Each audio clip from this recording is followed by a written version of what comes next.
সালামু আলাইকুম রহমতুল্লাহ।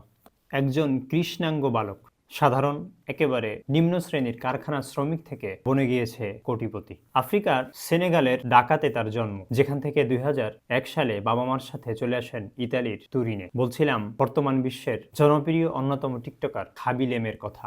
খাবিলামের টিকটকে এত পরিমাণ ফলোয়ার আছে যার সংখ্যা বাংলাদেশের জনসংখ্যার প্রায় কাছাকাছি। তার মানে সে একটা পোস্ট করলেই বুঝতে পারছেন পুরো পৃথিবী মিলিয়ন মিলিয়ন মানুষ তার একটি পোস্টের কারণে জানতে পারছে।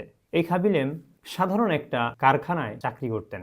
অভাবের সংসারে বাবা মা সহ তাকে নিজেও কাজ করতে হয়েছিল। হাই স্কুল পাশ করা খাবিলেম সামনের দিকে আর আগাতে পারেননি, অর্থের অভাবে পড়ালেখা চালিয়ে যেতে পারেননি। সমস্যাটা বাধে 2020 সালে, যখন প্রচন্ড আকারে করোনার প্রকোপ শুরু হয়। পুরো পৃথিবী তখন লকডাউন ঢেকে গিয়েছিল। খাবিলেম চাকরি হারিয়ে ফেলেন, কি করবেন ভেবে পাচ্ছেন না। তখন তিনি সময় কাটানোর জন্য অনিচ্ছা সত্ত্বেও কাজ কামের অভাবে পড়ে টিকটক একটি অ্যাকাউন্ট খোলেন। তবে করোনা ভাইরাসের সময় প্রত্যেকটা মানুষের জীবনে অভিশাপ নেমে আসলেও খাবিলামের জীবনে কেমন যেন সাপে বড় হয়ে এসেছিল। করোনা ভাইরাসের ভিতরে ভিডিওগুলো তৈরি করে পুরো পৃথিবীব্যাপী এতই জনপ্রিয় ওঠেন, ব্যাপারটা যেন আলাউদ্দিনের চেরাগ হাতে পাওয়ার মতো অবস্থা হয়েছিল খাবিলামের জীবনে। এখন তার কাড়ি কাড়ি অর্থ, টাকা পয়সা এত পরিমাণ এসেছে যে তিনি কখনোই এত পরিমাণ টাকার কথা কল্পনা করতে পারতেন না। বাণিজ্য বিষয়ক ম্যাগাজিন ফোর্বস বলছে খাবিলেম 2022 সালের জুন থেকে 2023 সালের সেপ্টেম্বর পর্যন্ত $1,65,00,000 বাংলাদেশি মুদ্রার, যার হিসাব করলে 190 কোটি টাকা,